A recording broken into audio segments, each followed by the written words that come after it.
Çünkü biz şunu unutuyoruz bazen. Nefsimize yeniliyoruz.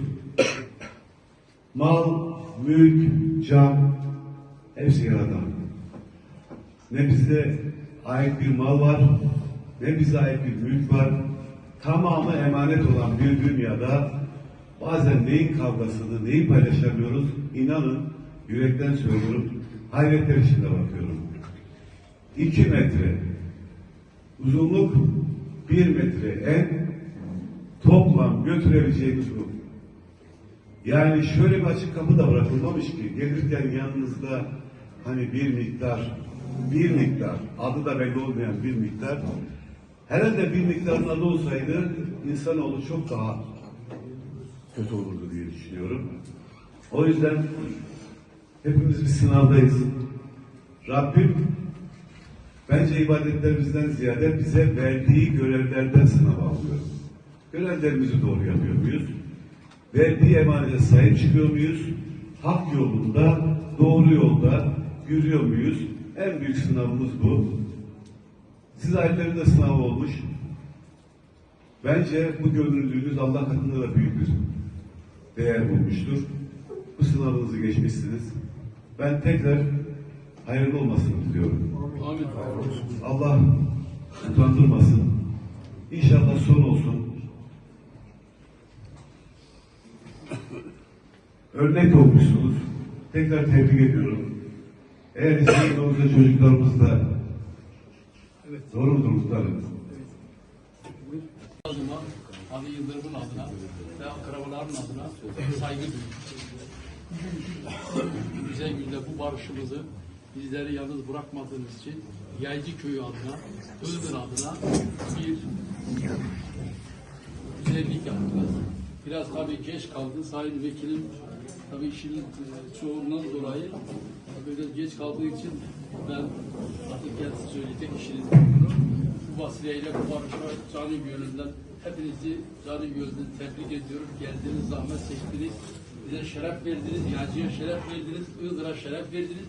Bir emsal yarattık. Bundan sonraki Iğdır büyüklüğünde de inşallah Sayın Vekilim ve bu bizim adetimiz veya bizim sözümüz değil. Bu Allah'ın sözüdür. Allah Tebareke ve Teala Kur'an-ı Mübin'inde buyurur ki İnnemel mu'minûne ihve fesluhu beyne ahaveykum leallekum turhamun. Ey müminler, bütün Müslümanlar, müminler kardeştiler. Kardeşin de arasında bir huzursuzluk, bir geçimsizliği olabilir. Ama sizler mümin olarak girin onların arasına, onları sülh edin, onları barıştırın öz dilimizce. Kardeş kardeşten de küsü kalmaz.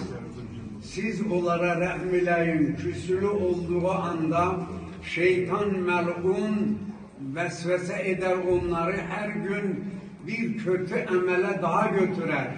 Onun için siz onları kötüden kötüye düşmemek için barıştırın, sülh edin, mal, can ne olursa esirgemeyin.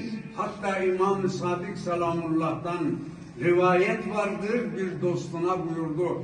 Füzeyl, eğer bizim dostlarımızın arasında bir geçimsizlik olarsa ben seni vekil ederim.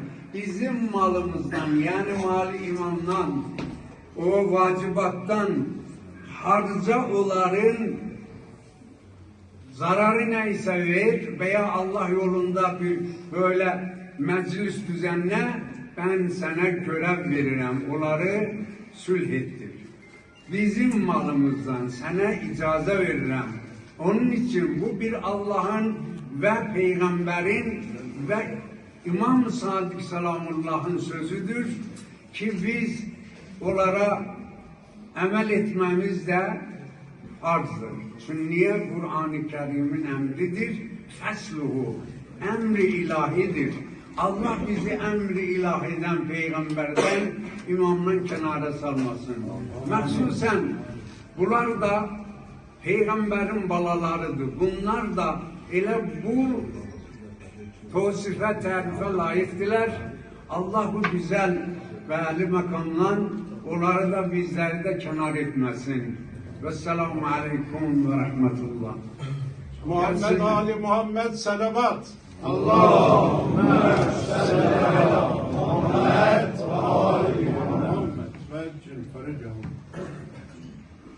Gelsinler.